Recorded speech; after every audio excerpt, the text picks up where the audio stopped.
नमस्कार, मैं हूं श्वेता झा और आप देख रहे हैं आज तक। इस वक्त की बड़ी खबर आपको बता दें, कैब में बलात्कार मामले में पुलिस ने उस कंपनी को नोटिस भेजा है जिसके ऐप से टैक्सी बुक कराई गई थी और जिसके बैनर के तहत टैक्सी चलाई जा रही थी।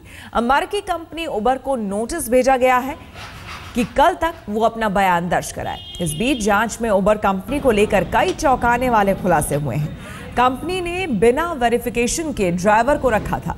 वो पिछले 6 महीने से उबर कंपनी के साथ जुड़ा हुआ था। वारदात को अंजाम देने के बाद कैब ड्राइवर ने मोबाइल स्विच ऑफ कर दिया। इस बीच खबर यह भी है कि पुलिस को उबर कंपनी के दफ्तर तक पहुंचने के लिए कड़ी मशक्कत करनी पड़ी।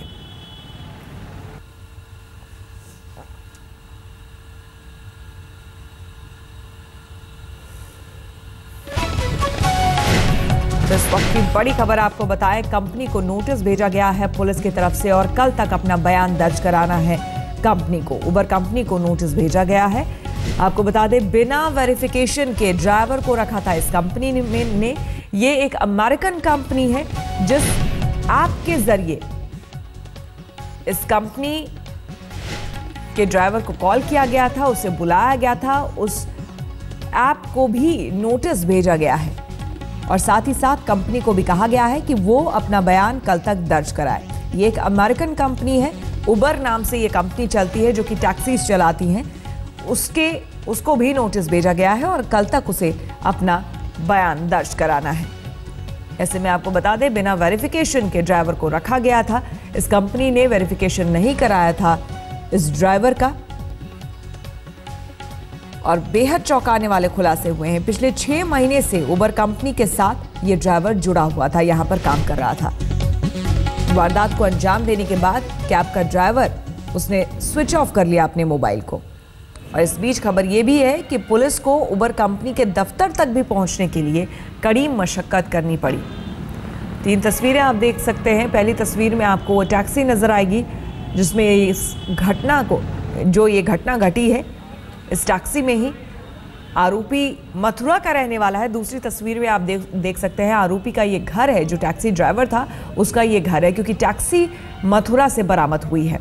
तीसरी तस्वीर में आप देख सकते हैं सराय रोहिल्ला पुलिस थाना जो है, यहाँ पर ये पूरा मामला दर्ज है और यहाँ पर पुलिस अब पूरे मामले को इन्वेस्टिगेट कर रही है, छानबीन इसमें कर रही है।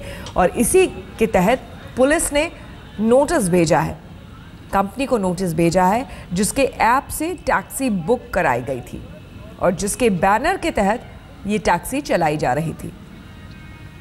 अमेरिकी कंपनी उबर को ये नोटिस भेजा गया है। आम आदमी पार्टी के नेता मनीष सिसोदिया ने कहा है कि निर्भया कांड के बाद भी सबक नहीं लिया गया। इस मुद्दे पर मनीष सिसोदिया से बात की हमारे संवाददाता पंकज जैन ने। दिल्ली एनसीआर एक बार फिर शर्मसार हुआ है और हमारे साथ बातचीत करने के लिए हैं आम आदमी पार्टी के नेता मनीष सिसोदिया। जिस तरह से बात की जाती है कानून को लागू करने की, कैब ड्राइवर्स के लिए जिस तरह से नियम निकाले जाते हैं, आपको लगता है वाकई जब सड़कों पर ये गाड़ियां चलती हैं तो इन्हें माना जाता है? पहली बात तो ये कि इतनी शर्मसार करने वाली घटना है कि जैसे पिछले बार निर्भया कांड हुआ था या एक गुड़िया कांड हुआ था, उसी तरह की घटना है। क्योंकि बहुत दिल दहलाने वाले, उस अखबार में जिस तरह की रिपोर्टिंग उसकी है, बहुत दिल दहलता है और ऐसा लगता है कि मेरी बहन, मेरी बेटी या मेरे घर की कोई महिला वहाँ उस तरह से हो तो हम किस स्थिति में होंगे। अपने आप को वहाँ खड़ा होकर देखना पड़ता है। और वापस लेकिन मैं देखता हूँ कि सरकार के राजनीति के सब वादे करते रहते हैं कि हम ये करेंगे वो करेंगे, लेकिन किया क्या है? 200 करोड़ का निर्भया फंड था, वो बंद कर दिया गया। महिला सुरक्षा गार्ड उन सब की बात हुई थी, वो कहाँ गए? जिस तरह से निर्भया कांड में एक बस देखी गई थी कि वो तमाम कानूनों की धज्जियां उड़ा के चल रही थी और पुलिस सिर्फ उसमें सहभागी थी, वैसे ही यहाँ एक टैक्सी चल रही है इस कांड में और वो तमाम नियम कानूनों को उठा के धज्जियां उड़ा के चल रही है। ड्राइवर का वेरिफिकेशन नहीं है, जीपीएस नहीं है। और आपको बताते हैं कि कैसे पीड़ित लड़की कैब ड्राइवर का शिकार बनी। हमारे संवाददाता हिमांशु मिश्रा बता रहे हैं कि किस तरह से घटना को अंजाम दिया गया। इस समय हम जखीरा फ्लाईओवर के ऊपर हैं। सराय रोहिल्ला थाने में फ्राइडे की रात जिस लड़की ने सेक्सुअल असॉल्ट की रिपोर्ट दर्ज कराई थी कैब ड्राइवर के खिलाफ, दरअसल उस मामले में जब इन्वेस्टिगेशन आगे बढ़ी तो ये पता लगा कि लड़की ने वसंत विहार इलाके से रात में 10:58 पे वो कैब में बैठी थी। इसके पहले मोबाइल ऐप के जरिए उसने इंटरनेशनल कंपनी जो है वो ट्रेवल की, उसकी कैब की बुकिंग की थी और उसके बाद 10:58 पे वो बसंत विहार इलाके से कैब में बैठी थी। उसके बाद विक्टिम का कहना है कि उसे कैब में बैठने के थोड़ी देर बाद नींद आ गई थी।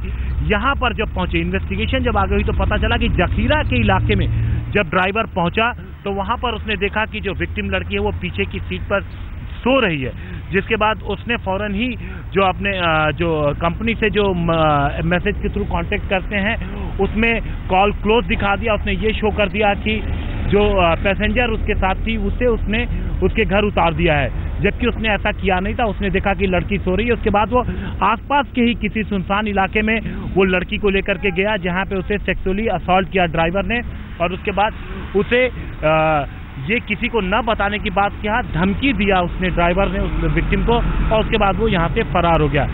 जब पुलिस को इस पूरे मामले की जानकारी मिली तो पुलिस ने जो कंपनी है उससे संपर्क किया और जो मैसेज आया हुआ था लड़की के मोबाइल पर उससे पुलिस ने कंपनी से संपर्क किया। इसके अलावा लड़की ने मोबाइल से एक फ़ोटो भी बना लिया था उससे। उसके बाद पुलिस को इन चीज़ों से काफ़ी मदद मिली और पुलिस सैटरडे की सुबह ही उस ड्राइवर के बारे में, उसकी गाड़ी के बारे में सारी इन्फॉर्मेशन पुलिस को पता लग गई थी। पुलिस ने जब इन्वेस्टिगेशन आगे की तो पुलिस को वो गाड़ी मथुरा इलाके से बरामद हो गई। कैमरामैन हेमंत के साथ हिमांशु मिश्रा, दिल्ली आज तक। और दिल्ली पुलिस मुख्यालय से हमारे संवाददाता रजत सिंह हमारे साथ जुड़े हैं। रजत, फिलहाल क्या कुछ अपडेट है इस पूरे मामले में? चूंकि ड्राइवर गिरफ्त में आ चुका है पुलिस के, उसने क्या कुछ कहा है?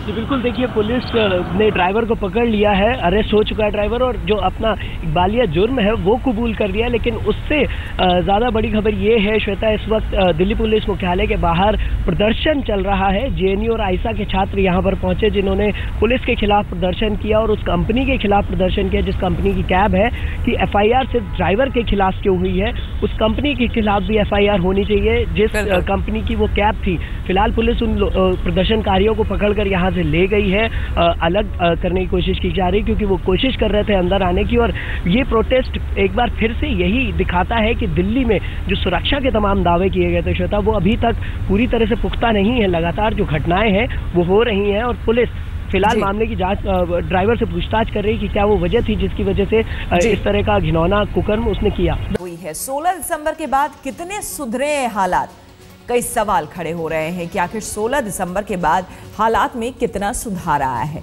अब भी क्यों महफूज नहीं है महिलाएं, बहुत बड़ा सवाल है। महिलाओं की सुरक्षा पर क्यों गंभीर नहीं है सरकार? क्यों दिल्ली में नहीं थम रहे हैं बलात्कार के मामले? सिर्फ वादे और सियासत से कैसे चलेगा काम? कई ऐसे सवालात हैं जो कि उठ रहे हैं इस घटना के बाद।